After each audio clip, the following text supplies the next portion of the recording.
Hello friends, today we are going to learn about DHCP or Dynamic Host Configuration Protocol.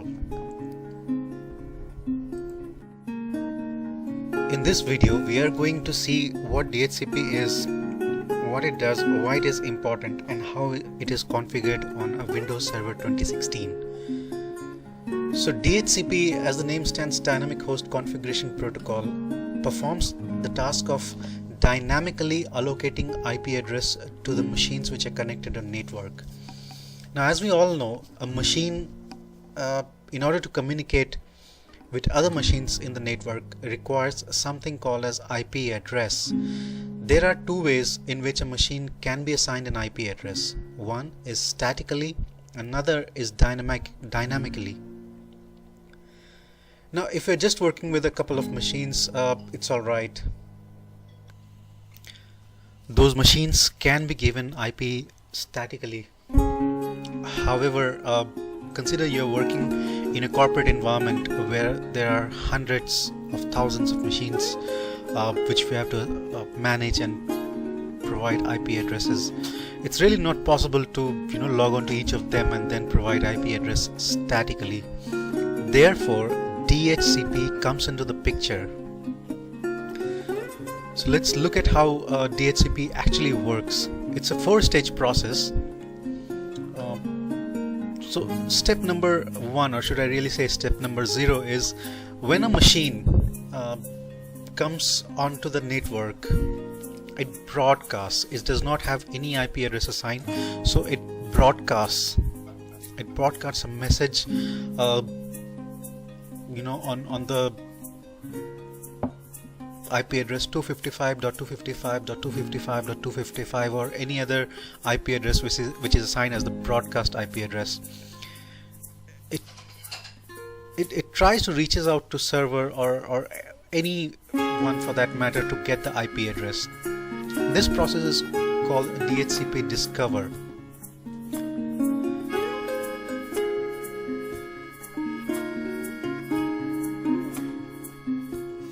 Now, when this DHCP discover message is reached to DHCP server, the DHCP server reserves an IP address for the client and makes a lease offer by sending a DHCP offer. So this is analogous to a situation where you are searching for a rented accommodation, right? So you move into a new locality and you're searching for a house to stay, to have an address for yourself, and then you reach something called as leasing office. The office blocks an apartment, an address, a street address for you, and gives you an offer. Now in this case, the client replies with a DHCP request message. So if the client is happy to get that IP address, it replies with a DHCP request message to the DHCP server as a response to the DHCP offer. Now, when the DHCP server receives the DHCP request message from the client, it sends a DHCP ACK, which is DHCP acknowledgement packet, to the client. This packet includes the lease duration and any other configuration information that the client might have requested. Now, at this point, the IP configuration is completed. Now, quickly, let me tell you what happens if that DHCP server is not within the same network or not within the same subnet. Then we need to configure something called as DHCP helper or DHCP relay agent. What this agent does is, when the message is received, this DHCP discover message is received, this DHCP helper routes that traffic to the right DHCP server so that a DHCP offer can be sent back to that client. Now this is exactly how it happens. Once a DHCP client receives IP address, it enters into the bound state. So it really binds with the DHCP server with the IP address which is provided.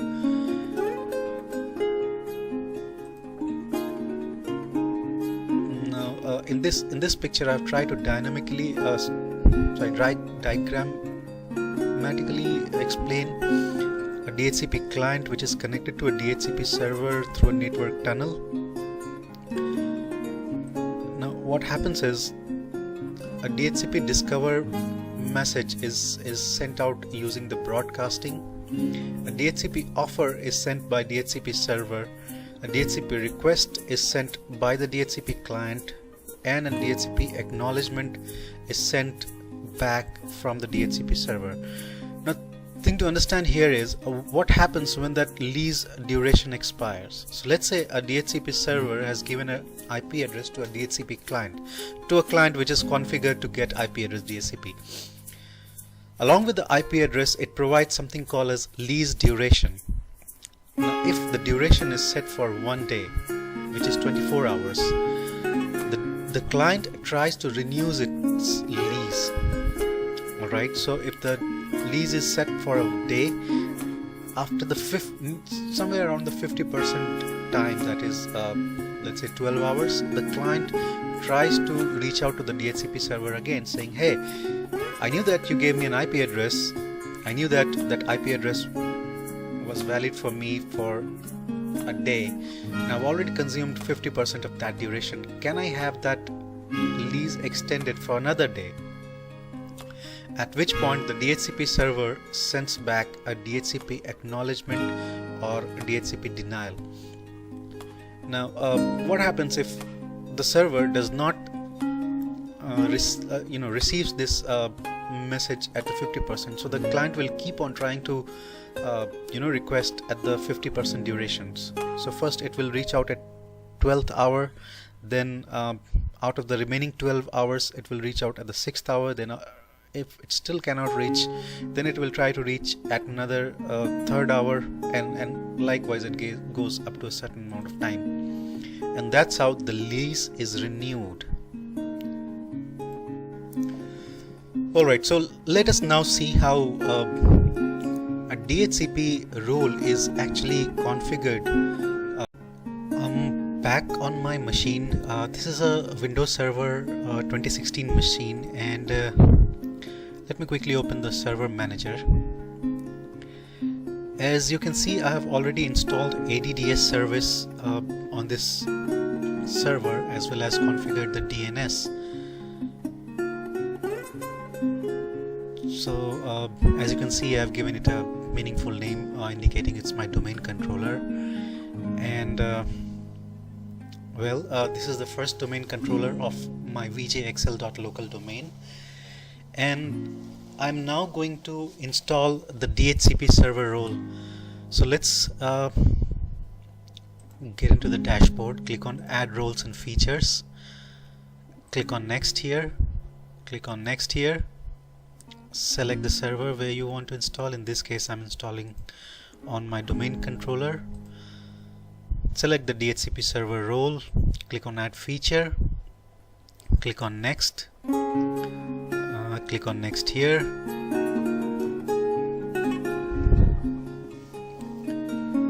and it's asking me to note that I should set this particular server as static IP address, which I have done already. Anyhow, since there wasn't any DHCP configured for the current environment, I had to give this manual IP address. So I'll show you what I have done here. If I go into the properties of my network and go into the IPv4, and let me quickly bring up the actual network configuration. Alright, so as you can see, the default gateway is 10.10.1.1 and the subnet mask is 255.255.255.0, which means I have 255 usable IP address ranges from 10.10.10.1 network.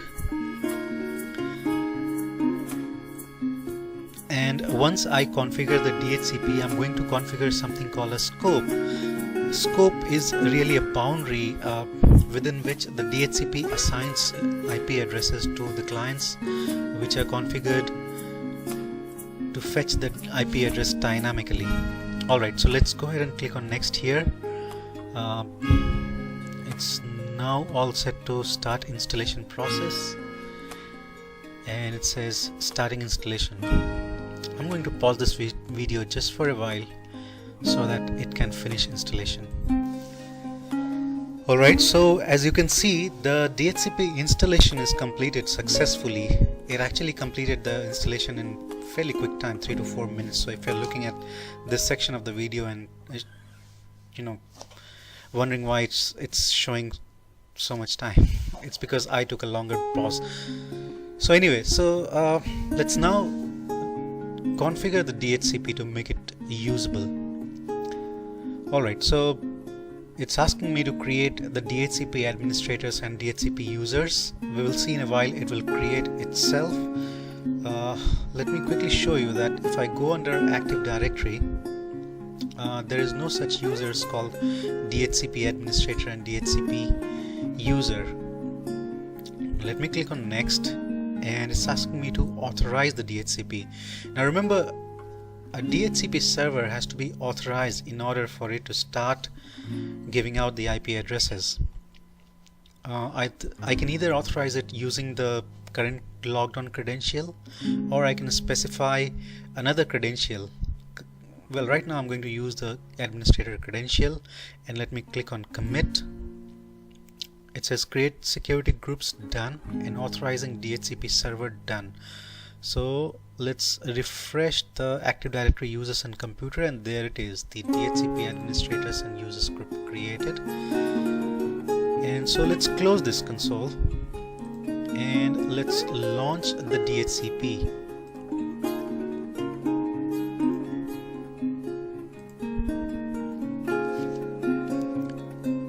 Okay, so it seems to be fine. Let's expand the IPv4 because that's what we are interested in. We are really not interested in IPv6 at this moment. Now we have created a DHCP server and we have also authorized it. We can check the authorization here as well. Let me click on the DHCP server name and action. It says unauthorized, and that's because the server is already authorized. But is this server ready to start assigning the IP address? It isn't. And why it isn't ready? It's because there is no scope attached. Scope is a range of IP addresses assigned to the computers requesting a dynamic IP address. So scope is nothing but really a boundary within which the client computers, which are configured to dynamically get the IP address, they receive their IP address within a particular boundary or a range of IP addresses, and that's what we are going to create now. So let me click on new scope and let's give it a name, test scope.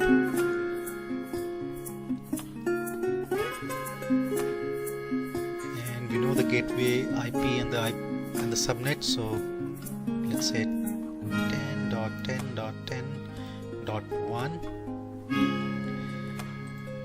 Ending IP address is 10.10.10.100.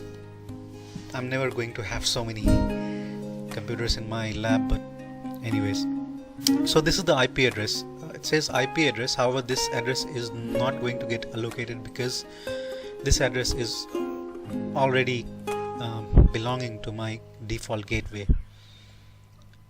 And so what does this mean? This means really that the clients will only have the IP address given within this range. Let me fix the IP subnet. Okay.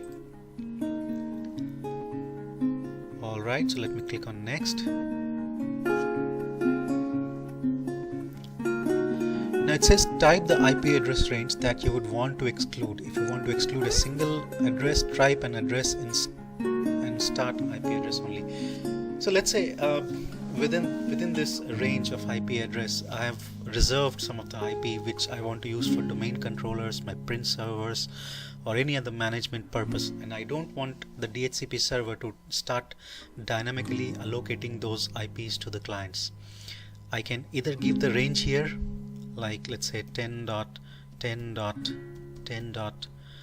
let's say 51 to 10 let's say 65. So what does this mean? This means that the DHCP is not going to assign to any clients any address starting with 10.10.10.51 and within 10.10.10.65. If there was however one IP address which was already reserved, I could just give it into the start IP address box and click on add. Now let me click on next, and this is where the lease duration is set. So I'm working in a lab environment and I don't want my clients to frequently reach out to DHCP server asking for the lease renewal of the IP address. Therefore I set something as 16 days. However, in actual corporate environments it could be much less. It could be like 24 hours or 2 days, 7 days. Alright, so let's click on next. It says sorry about that, my phone keeps beeping. So it says configure DHCP option. Do you want to configure the DHCP options for this scope now? I will say yes. Let's see what are the options.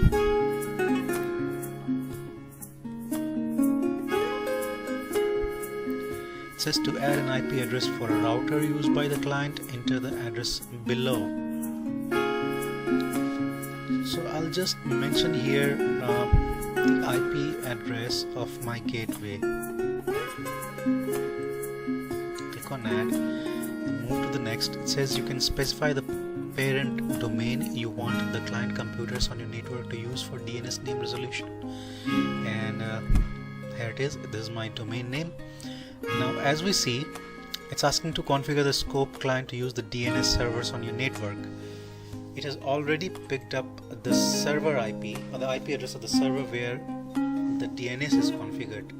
In case there are a couple of servers, more than a couple of servers where the DNS is configured, you can provide the address here and click on add. Alright, so click on next and says Win server, give the details. I'll click on next here. Says do you want to activate the scope now? Yes, I want to activate the scope now. Let's click on finish.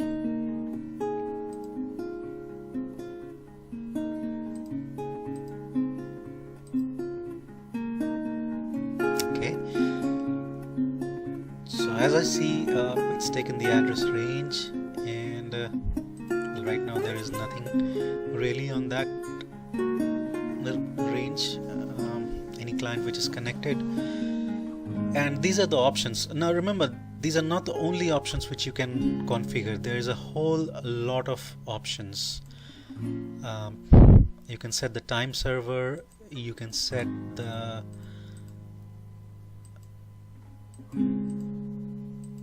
you can actually set multiple options here. One of the frequently used option is option 67 and 66. Especially mentioning these two options because when we go ahead and do the SCCM configuration, these options will be frequently utilized. This is the option which tells a client where to reach for, getting the pre-boot media, or which is the Pixie server to provide the OSD files. So we'll see those configuration later on. For now, it looks good to me. It looks authorized, and the scope, it looks active.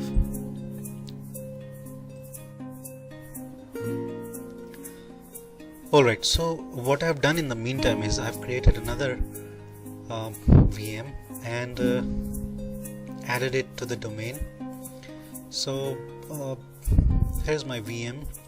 I've named it as SCCM 2016 because I intend to install SCCM on this server, and if you're really interested to learn how to install and configure SCCM, which is System Center Configuration Manager, you must watch my videos in the later part of the series. However, for the time being, I have added it to the domain, and I've kept the firewall off. In actual scenarios, you cannot just turn the firewall off. You have to open the designated ports. So let's see, this machine is configured to get the IP address dynamically, and let's see if it's doing it that way. Yes, it says obtain an IP address automatically and obtain the DNS server address automatically. Let's see what is the address that it has got. Let me click on command and let me say ipconfig/all, and the IP address it has got is 10.10.10.2. This, now remember, we started the range with 10.10.10.1, but that was for the gateway, so it could not be utilized. Therefore, the DHCP server, which is 10.10.10.5, has assigned this the next possible IP address. In this case, it says the DHCP server is this, the DNS server is this, and the connection specific DNS suffix is vjxl.local. Let me see if I'm able to ping the DHCP server, which I should be able to. What was it?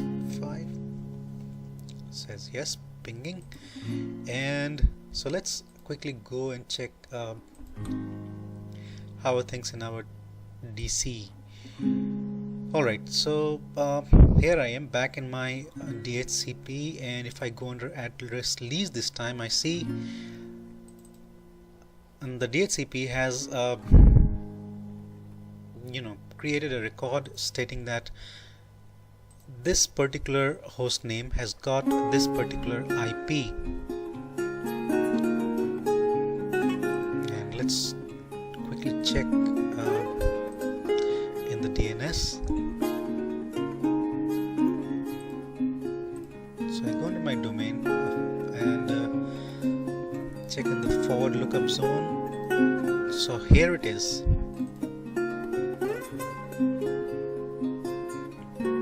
Is the A record of the hostname SCCM 2016, which has been assigned the IP address of 10.10.2. So at this point, my domain controller seems to be working fine. I'm able to add machines to my domain. My DHCP is configured to dynamically allocate IP addresses, and it seems to be working just fine. The DNS looks all good. So next up in the videos, we'll try to explore some more features of the 2016 Active Directory, and we'll try to install some of the features like print servers, or we will play around with group policy management, see what's new in there. For the time being, thanks for watching this video. I hope you got something to learn today. Do share your feedback in the comment section. Thanks for watching again.